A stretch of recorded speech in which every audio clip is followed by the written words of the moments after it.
Hello and welcome back. Susan Zumo here, intuitive and originator of soul patterning harmonics. Well, the first week of April has come and gone, and already things are heating up. Events and emotions are shaken loose. Old patterns are shaking loose and falling away.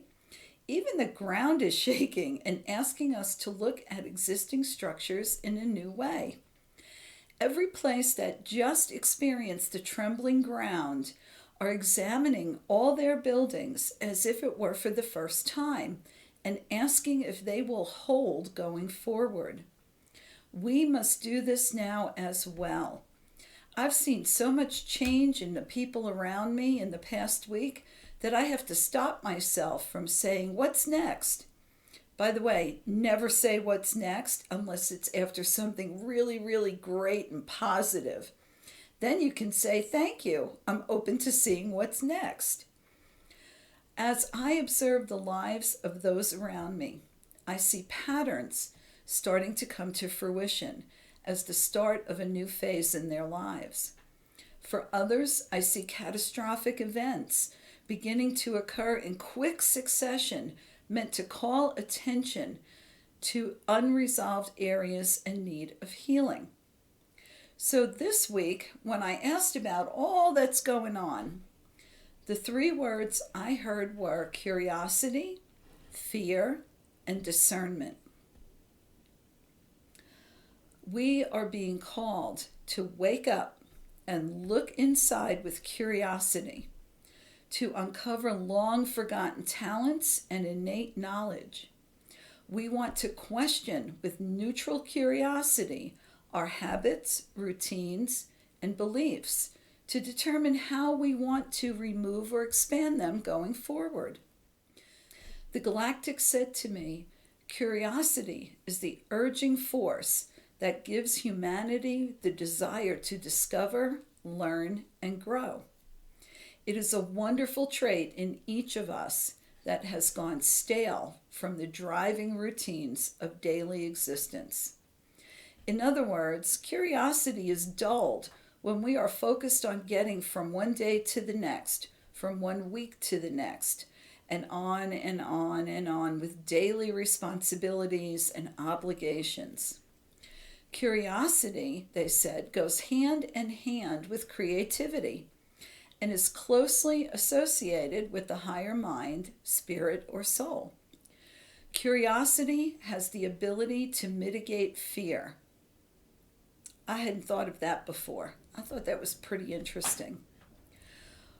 We see this in all of the movies and shows where the detective goes down into the dark basement with only a flashlight, knowing that something is lurking down there, but needing to find out what it is anyway.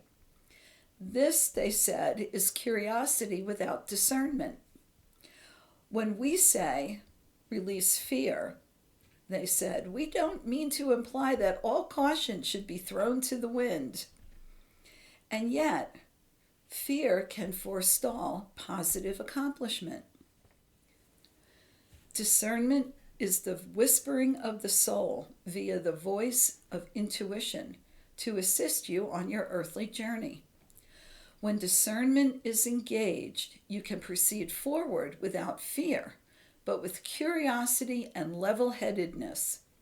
It allows you to feel the rightness of your decisions and eliminate self-doubt. As an example, you may have had poor relationships in the past, and as a result, you might have been afraid to open yourself to trust others. The structure of safety that you built around your emotions allows you to give to others, but to avoid being in a vulnerable position to accept new love from other people. Now, as you heal the heart and emotions, releasing pain and disappointment, learning to love self and connect with your spirit, change occurs. Your life is shook up by an unexpected event. Someone new comes into your life, and you must now determine how to proceed. Fear will tell you to pull back and be guarded and stay safe. Curiosity will cause you to be intrigued and ask questions. Discernment, your intuition, will answer those questions for you. Then you will know what this person's motives are. If they are honest or have a hidden past. Are they compatible? Curiosity and discernment are the tools you will want to be comfortable using in this time period to navigate the outer world and the inner world. You may be curious about the different galactic or inner earth worlds and their beings. If you approach your exploration from a place of fear, corresponding experiences will follow. Higher beings will not want to come forward as they will never desire to add to your fears. Lower beings will be drawn to you like a magnet and reinforce your already frightened beliefs. As you are fearless in your explorations, curiously seek out beings and information, you will want to engage discernment and connection to your higher spirit or soul self to determine if the being or place you are drawn to is a beneficial one. In other words, are they of the light? As the law of attraction continues, you would do well to set your own intention of right motive before embarking on your curious explorations. I thought right motive was a good reminder and something that we should always use when we're setting our intent. Question your intent. Those seeking to assist the greater community through their knowledge and skills will find that the entire universe is open to them and assistance is given quickly and clearly.